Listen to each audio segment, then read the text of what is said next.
let us see the synchronized communication platform. It has two communication networks based on packet transfer network, synchronized information platform. First, communication network based on packet transfer network. The high-speed communication network is the basis of the integrated wide area protection and system. The present communication network of a power system is based on synchronous digital hierarchy (SDH) communication network, which is multi-service communication platform.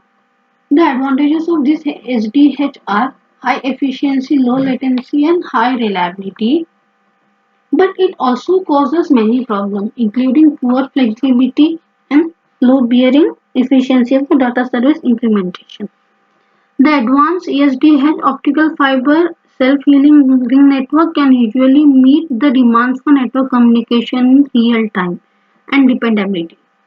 But the packet transfer network is more suitable for the use with the wide area protection and control compared to SDH. PTN is a based packet switch technology to realize statistical multiplexing and efficient transfer of packet service. It can improve the rigid bandwidth and provide better quality of operation, service and administration. Next is synchronized information platform. At a substation installs a wide range of electrical equipment with complex design, and it is difficult to maintain. With the continuous improvement in power system automation and the intelligent level, the network system has been expanded. Because each piece of information is collected and stored by the different device to each subsystem, the interoperability of the internal power system data between is poor. That requires complex communication protocols and form the information island. This results in the measurement data and protection control mechanism cannot be shared with, which restricts the information integration.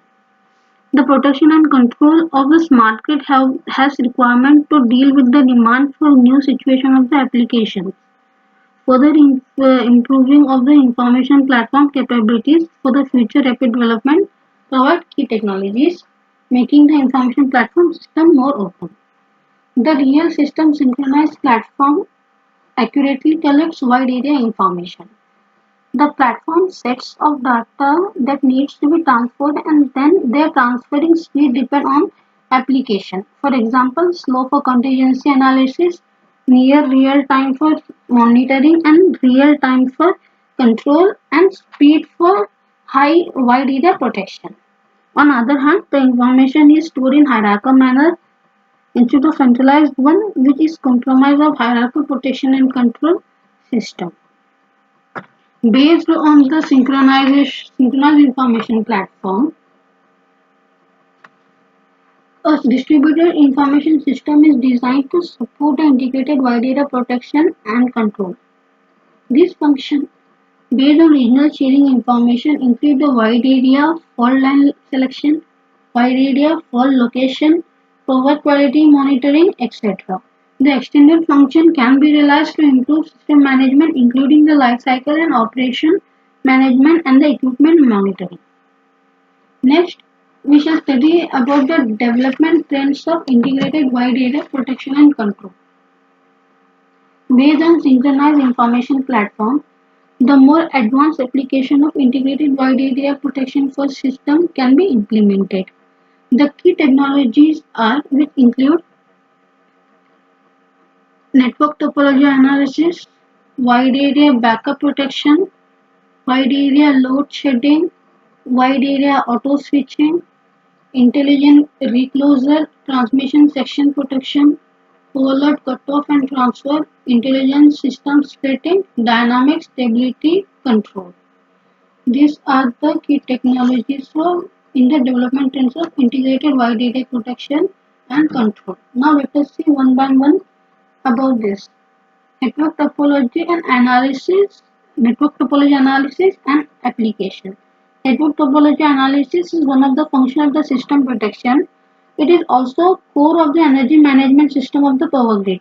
The function of network topology analysis is the analysis and the judgment of the structure of the power grid based on the state of the breakers. It can express the power grid connected by various devices as nodes branch model which can be used for power system analysis and calculation. It can identify and isolate subsystems. The common method of network topology analysis are matrix method and the search method. It can fully realize the complete consideration and maximize the consumption of renewable energy sources safely and reliably. It can adapt the characteristics of two-way flow which is generated by the grid connection of renewable energy sources. Next is wide area self-adaptive backup protection. In this, the communication system will be developing rapidly and creating stability on the power backbone network. Therefore, the multi-terminal current differential relay can be utilized to improve the performance of a complicated grid. Based on the network topology analysis application, the production region of the current differential relay can be extended to wide area. The new extended current difference relay will be configured as a wide area adaptive backup protection as shown in the figure. This is wide area self-adaptive backup protection. Based on the direction, overcurrent and distance along with the intermediate information of the local relay, the wide area backup protection is able to analyze the fault location in different connection topology structures without the need of hierarchical setting requirement. The type and the connection relationship of each primary piece of equipment determine how the intermediate information is used to calculate a fault integrate value in the wide area backup protection. The fault equipment has been in different integrated value with others. This method has good adaptability to the setting and cooperation of the traditional backup protection. The next is the wide area intelligent reclosing. In this, wide area intelligent reclosing can judge and identify the fault type to be the transient or permanent by using the wide area information and then calculate the transition energy of the system using a numerical integration program for the optimal reclosing time. When reclosing of a permanent fault, the imbalance energy of this fault can be offset and the dynamic stability of the system will be improved.